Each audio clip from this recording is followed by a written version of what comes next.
Ya me acompaña Juan Uccelli, consultor ganadero que habitualmente viene y nos desasna sobre algunas cuestiones. ¿Cómo estás, Juan? Muy buenos días, bienvenido. Un gusto estar Te manda contigo. saludos Carlos Echepare. Sí, sí, No sé si lo escuché, estabas escuchando. estaba escuchando. Lo que pasa es que Carlos es un resentido hincha de Boca.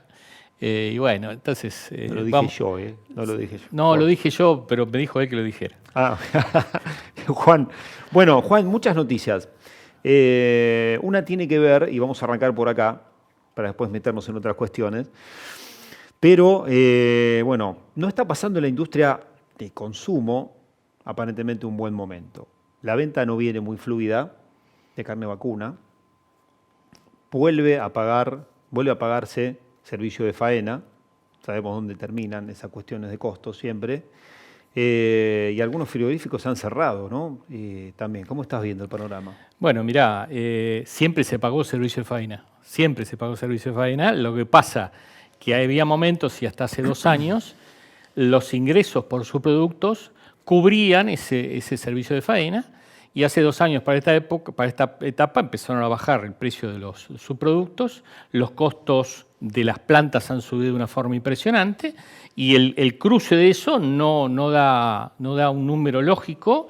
El resultado que ha perdido ya durante este año, han cerrado 2 plantas, cuando hablamos cerraron, quebraron, dejaron a la gente afuera, no van a volver a trabajar. Una en Tres Arroyos, otra en Bahía Blanca, y estamos viendo que eso está sucediendo, el problema, en muchas plantas de la provincia de Buenos Aires, y entonces creo que es un momento interesante y lógico para adecuar un poco el valor del servicio de faena, que a la larga es un servicio de faena, que no lo llegan a cubrir los ingresos por los subproductos, y bueno, y ese valor que hoy se está hablando, que sale del resultado que INCA desde hace ya 2 años ha trabajado con el Instituto de Costos, o el Instituto de Profesionales en Costos y APUCO, y ha desarrollado todo un costo detallado de cómo se forma el costo de cada planta. Y la verdad que viene dando de 9 meses que van en el año hasta septiembre, tenemos 7 meses con valores negativos, y es inviable esto. Entonces, lo que hay que hacer es tener un valor de servicio que cubra las diferencias, y ese valor, y porque vos decías también, bueno, eso sabemos dónde termina, siempre termina en el consumidor, pero cuando estamos hablando que este incremento es el 1,4% del valor de una media res, o es el 0,7% del valor que paga la señora cuando va a comprar el asado, el vacío, las milanesas a la carnicería, es insignificante.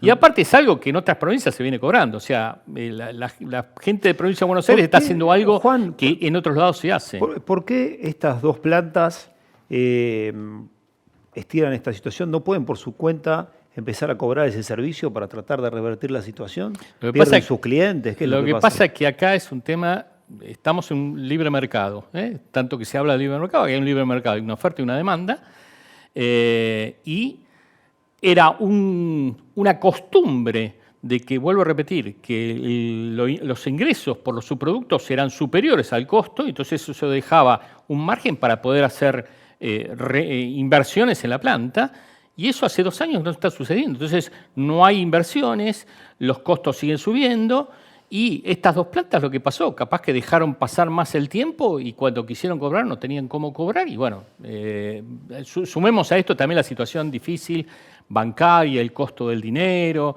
hay un montón de cosas que precipitaron. Ahora, son 2 plantas que quebraron. Te puedo asegurar que hay muchas plantas que están en una situación complicada hoy, y la idea es que esa situación complicada no llegue al límite, porque en muchos pueblos las plantas de faena son el principal punto de trabajo del pueblo. Entonces, no es la solución cerrar y echar a la gente. Acá la solución está en cobrar un valor lógico de servicio de faena, y ese servicio de faena que no afecte de una forma importante al consumidor, porque 0,7% no es nada, y eso daría la viabilidad para no solo seguir trabajando, sino para hacer las inversiones que hay que hacer, si no, no se pueden hacer, porque no hay un subsidio para el sector. Juan, y en este sentido, ¿cómo estás viendo el consumo? Los datos indican recuperación, los fríos números, digamos, pero yo por lo menos, no sé si yo hablo con carniceros y abastecedores que son los que laburan mal del negocio y me cuentan a mí que les va mal. Pero la venta no viene siendo buena de carne, me lo dicen carniceros y me lo dicen matarifes y abastecedores en el mercado de Cañuelas. ¿Cómo se explica que el número de bien, y porque yo, por ejemplo, viste que cuando nosotros estamos metidos en esto miramos los números más de cerca, pero Frío, cuando te vas a la los realidad, medios, a la realidad. no, pero cuando vas a los medios nacionales, no, subió el consumo de carne. Y voy a decir, ¿cómo? Está bien, el consumo de carne había bajado, se recuperó, no es que subió, se recuperó, pero viene bajando. Pero lo que uno ve, que depende mucho de la época del mes. Esta semana estamos en el Día de la Madre y muchos están apostando. Tuvimos un fin de semana largo que se cree que aumentó un poquito, recuperó un poco el consumo. Y tenemos este fin de semana que viene, que es el Día de la Madre, que uno apuesta a eso. Pero el Día de la Madre es 20 del mes. Y el gran problema que hay acá es que del 16, del 20 del mes en adelante se desarman las posibilidades de vender y ahí sí se complica la situación. Y está pasando un buen momento a la producción y es muy bueno que pase un muy buen momento a la producción porque eso implica que va a crecer. Pero el resto de la cadena, especialmente los sectores del medio, como es la faena, como es el matarife, está en una situación complicada porque es muy difícil presionar al público porque el público no compra. O sea, llegás a un momento y decís, bueno, esto si querés pagarlo vale tanto, pero no lo compra. Por eso somos muy cuidadosos cuando hablamos de un aumento en esto, que el porcentaje es insignificante de lo que paga la gente. El 0,7%, menos de un 1% es insignificante. Pero sí sabemos que durante el mes hay una época que empieza a partir del día 5 y termina el día 20 de consumo bueno de carnes y después empieza a bajar. En un país carnívoro, en un país donde consumimos mucha carne. O sea, el mensaje no es bueno. Y no sé si estamos mal y vamos bien, pero la situación es complicada. Por eso uno ve el aumento y dice aumentó. No, recuperó más que aumentó. Porque acá llegamos a consumir 75, 80 kilos de carne vacuna. O sea, estamos disminuyendo eso y estamos en el contexto de ofrecer otras carnes. Bueno, igual yo diría, Juan, que ese 75 lo tomamos como un dato histórico.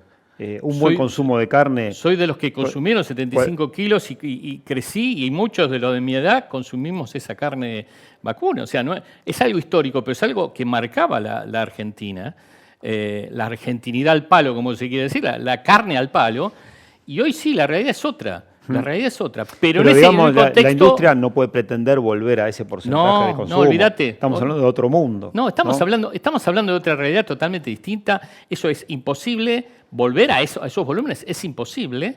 Lo que sí uno ve que a medida que pasa el tiempo, y acá vuelvo al principio de la historia, es que los valores de los subproductos cada vez valen menos. Fíjate que el cuero, el precio de hoy es inferior al precio de hace 2 años atrás. Y tuvimos inflaciones interesantes, y el precio es inferior.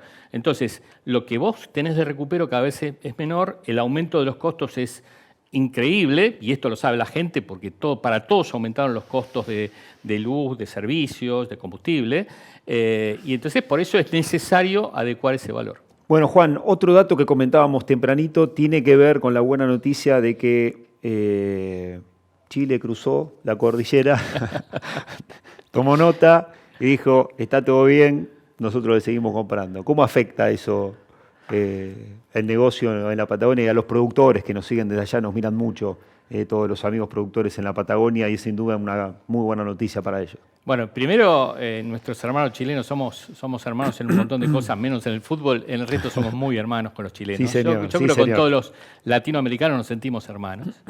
Y Chile había tomado una decisión que uno puede decir lógica, de cerrar el mercado, porque no sabía qué había pasado. Y bueno, eso generó una situación muy complicada en todo el sector ovino de la Patagonia.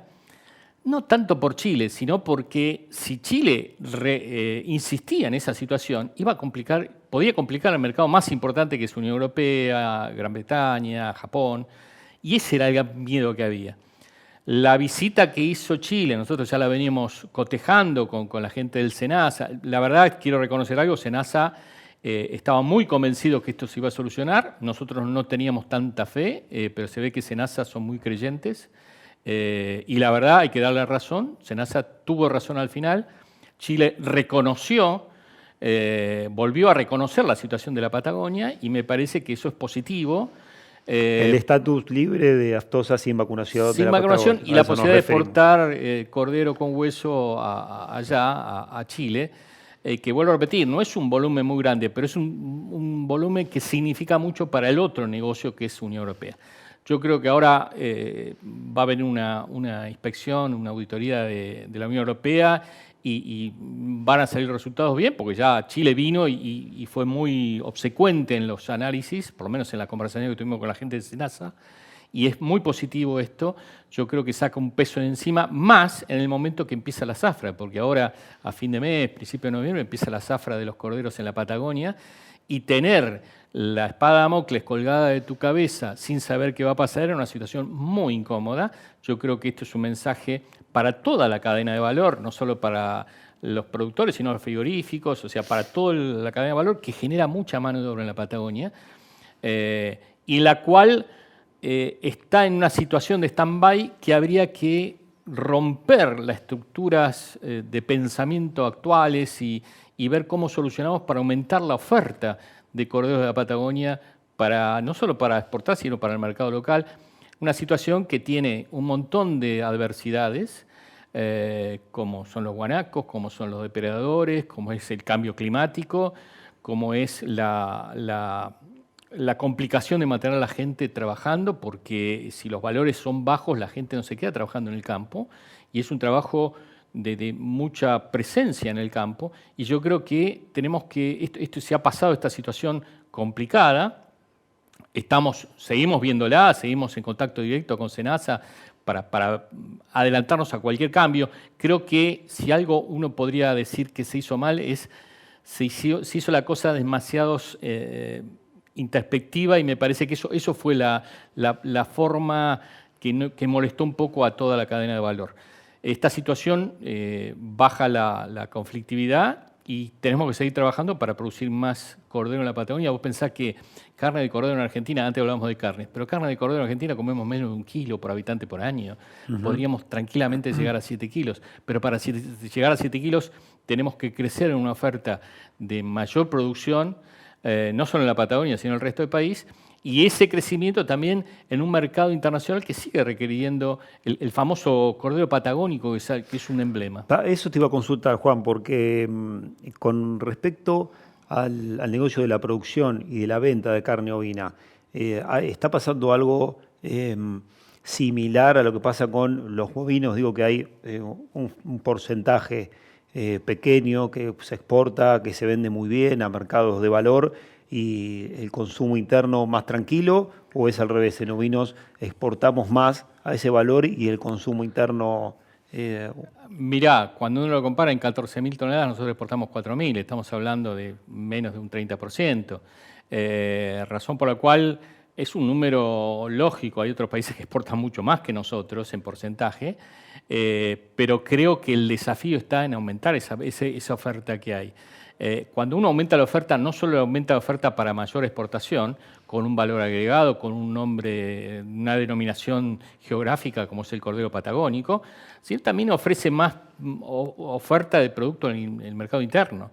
Y eso me parece es lo que hay que trabajar. Desde Cafropat se está trabajando, justamente estamos trabajando con la Federación Lanera Argentina en armar un trabajo en conjunto para ver cómo se desarrolla todo el sector en la Patagonia, y me parece que hay que ir buscando la vuelta para crecer. O sea, tuvimos este golpe fue importante, hubo una unión muy importante de la producción y la industria hacia un mismo lugar, y creo que esa unión que se hizo ahora hay que fortalecerla para aumentar la producción.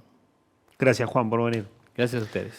Juan Ucheli, consultor, bueno, lo tenemos aquí cada tanto para charlar de estas cuestiones tan importantes, y particularmente hoy por esta situación, ¿no?, en la que productores de la Patagonia recuperan ese mercado con lo que significa para el resto del mundo.